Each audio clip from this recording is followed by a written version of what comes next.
Hey, I'm Stephen DiMarco. I'm the Chief Marketing Officer of Compete. Just moderated a panel upstairs for the ARF Audience Measurement Annual Summit.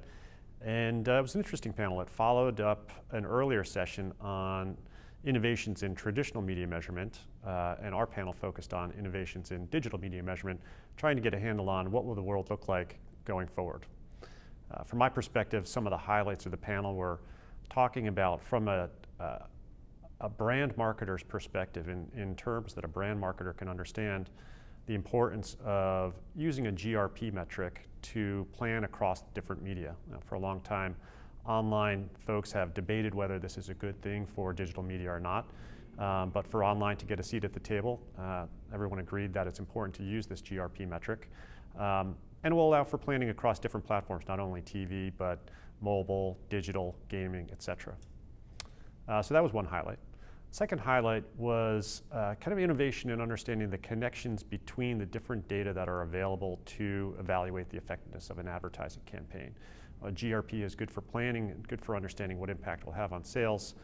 Really what people were more focused on are what a brand impact, what brand lift will an advertising in the digital medium have, and ultimately how can that be connected through to in-store sales. These are the things that we talked about because these are the issues that CMOs are asking people like Compete, people like Facebook, people like Google and Microsoft all day long, so we need to be able to answer them. And to clarify, when you're talking about digital, are you specifically talking about online video advertising, display advertising, or across the board? Yeah, digital nowadays has to cover all of the different opportunities. So I wouldn't say it starts with display, but I think that's probably the most common. So display, search, mobile, video, anything social, anything that is delivered through a more addressable medium than, say, the traditional TV, print, and out of home. Can you give me some recent research findings that you found particularly interesting? Sure. Put me on the spot. Yeah.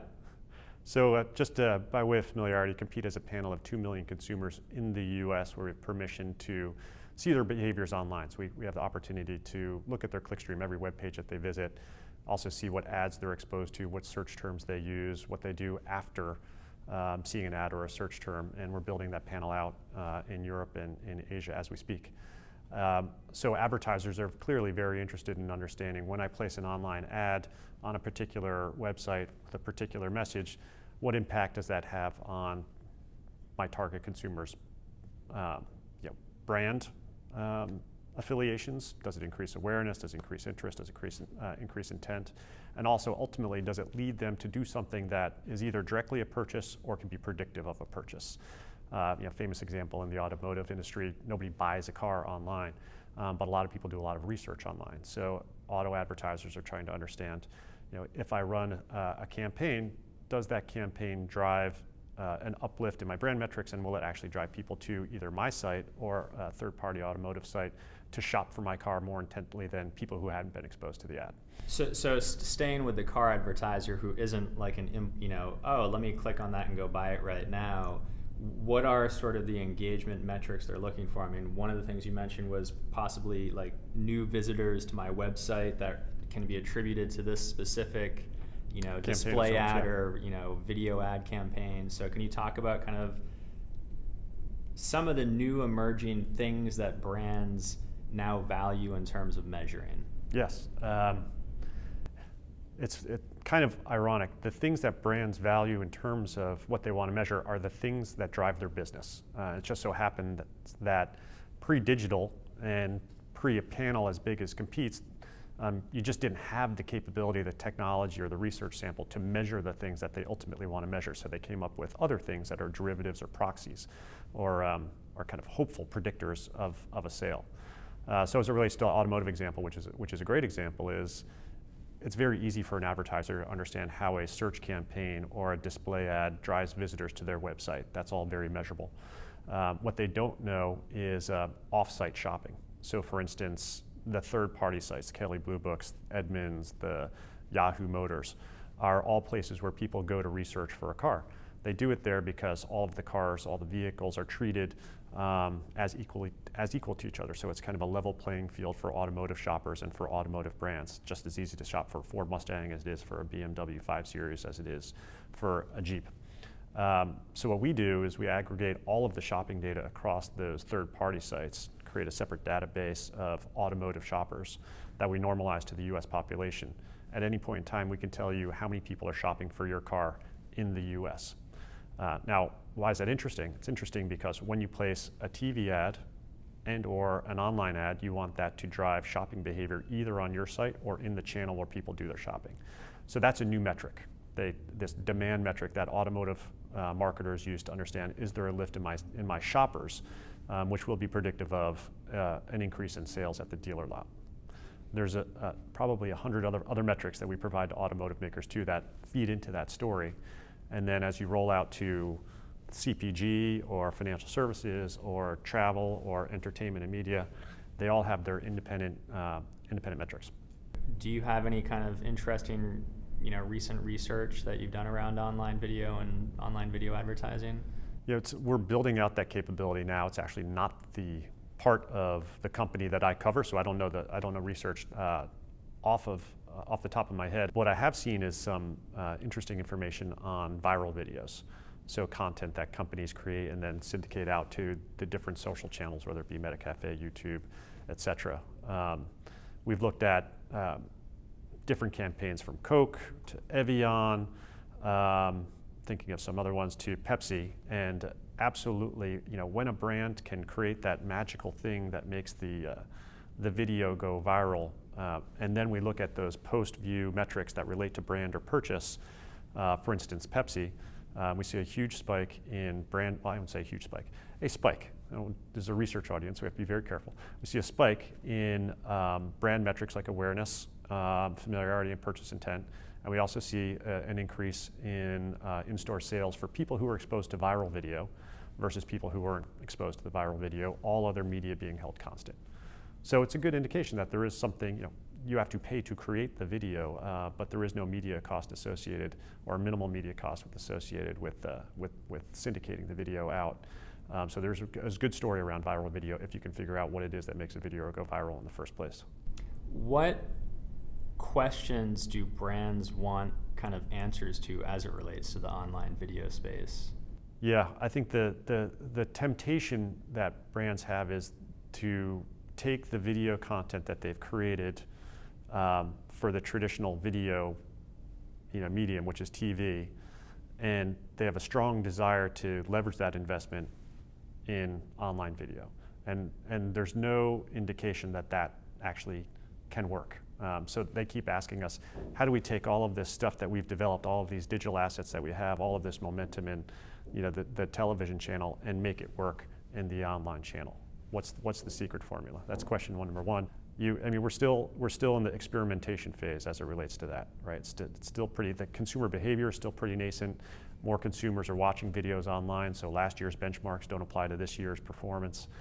So we're just early days there, so lots of experimentation going on. And really the best thing you could do probably is look to best practices and try and get good data on what are the best practices or worst practices. Use your own campaign data. So that's one big area. The other big area is the area that I talked about before, which is viral. Everybody would love to figure out how to create a video that goes viral. So you've got people debating in conference rooms, what does viral mean? How does it work? What are the 7 steps that we need to do to engineer virality? And that's also a hard one to answer. You know it when you got it. What's funny is I can't think of any other context where somebody would embraces viralness. Like, I want to. Right. The term itself. I want a virus. Yeah.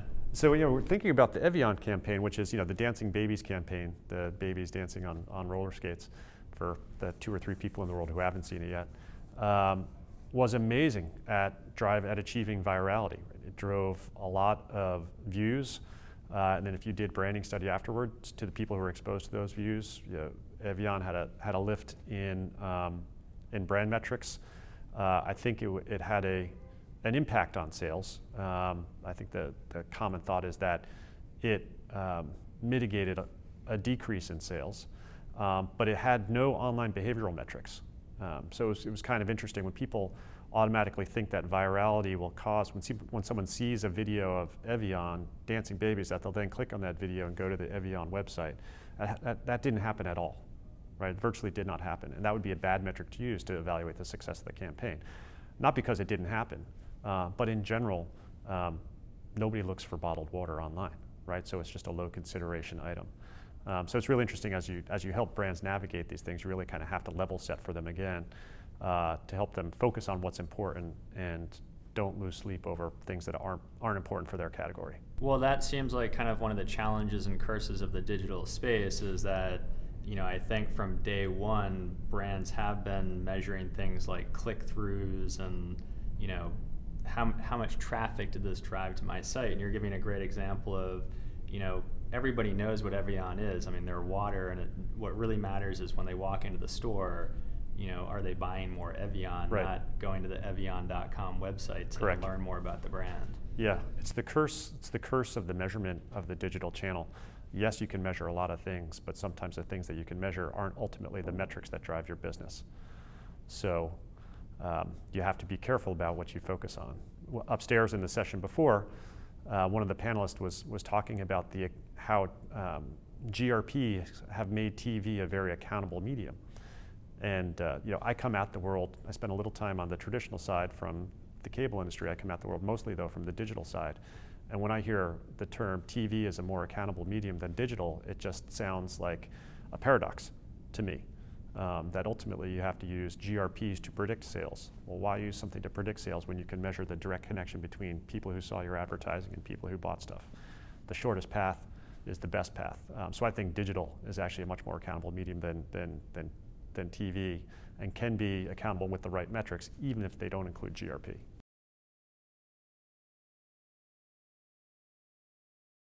We come from a brand-centric world, so the heritage of my company, Compete, has always been working with advertisers directly to justify their online investments. So all of the metrics that we provide to automakers, CPG companies, wireless manufacturers, or wireless carriers, cell phone manufacturers, are all oriented around defining the digital metrics that are important to the brand success. So in the automotive space, it's driving dealer visits and sales. In financial services, it's about driving applications and cross-sell and account balance. In CPGs, it's about driving brand metrics and in-store purchase. And you go on down the line. There is some commonality across those industries, but they really are focused on that. So we spend a lot of time looking at consumer behavior as it relates to, you know, a particular media company and helping them. How does your audience engage with different media properties and different brands in a way that allows you to differentiate from other audiences? The specifics to go into are like, we would need 2 more hours to go into them. But some interesting stuff that we've done on, say, even on the CPG side, is understanding how consumers use social media to get educated about really what most people would think would be low consideration products, and then for that reason not spend a lot of time online talking about them. But the female hair removal market, right? So razors, women's razors. A lot of social media dialogue around women's razors, influencing the different application of a razor. Woman who wants to use, who's pregnant, has got different needs and different pragmatic need, right, for a razor which performs a certain way than a woman who doesn't, who might prefer a cream. Who knows? So, you know, as you can imagine, as a media company trying to engage, say, P&G or another large razor manufacturer on how to tell their media story in a way that maps to that particular brand category is really difficult for media companies to do it themselves. So that's where our data comes in and says, here's how social media fits in, here's how your media property fits in. If you think about the overlap between the two, this is the way that you tell the story in a way that demonstrates that it is an effective medium to advertise. So are you putting pixels on like the publisher's site so you can kind of track? So you'll be able to tell the publisher, in addition to their own data, hey, here really is the granular audience that's coming to your site. We can say fairly accurately that, you know, lots of pregnant women are visiting your site. Yes, more than fairly accurately, very accurately. And the way that we do it is, you know, marketers should be agnostic to the technology, but it's going to be some combination of a panel where you have permission to see the web-wide usage of a very large cross-section of consumers, and some pixels or tagging, which gives you very good visibility into very fragmented content across the web. And the intersection between the two is really what gives you the opportunity to understand the intersection of consumer behavior, web analytics, and advertising exposure. So if you were talking to kind of digital publishers right now, and they were responding to an RFP from a buying agency on behalf of a PNG, give them just two or three tips and just focus on this or make sure to include this or that. Sure. Typically what happens is when an RFP response comes in, a online media planner has about 2 hours to put together a response. So then they have 2 hours to then get feedback from all the publishers on why it makes sense to target that audience on their property. And so what will happen is they typically gravitate to the easiest information to attain, which is too bad because there's an opportunity to go deeper than that. So what I would say is don't default to the obvious answers. Don't default to demographic proxies to target, say, an ad campaign at women looking for razors. Don't define your audience based on females 18 to 49 and have that be your target market. You can do a whole lot better than that. When you start to look at newer media planning tools, there is an opportunity to segment people based on their online behavior. So people who have visited social media sites, not only engaged in blogs, but just visited a blog relevant to the topic at hand, which be shaving. Look at search behavior and understand people who have searched on that topic before, either branded or non-branded. And then look at other web visitation that would put people into that segment that says, aha, this is a segment of people who visits sites and demonstrates behaviors relevant to women shaving, and then use that as your segment to project out the best set of sites that index the highest for those. You're going to get a much tighter target than you will if you just use women 18 to 49. It may take a little longer, but the end benefit for the client is that much better. And it means they're probably more likely to spend their money with your publication versus... Yeah, I think there's a general trend to brands and then for agencies are looking for innovations in research, in audience research that are brought to them not only by research companies, third-party research companies like Compete and Kantar, but also by the publishers themselves. So you'll see a big investment that publishers are starting to make, Google, Facebook, Microsoft, Yahoo, and so on down the line, in research that really focuses on what drives the particular buying decisions in a market.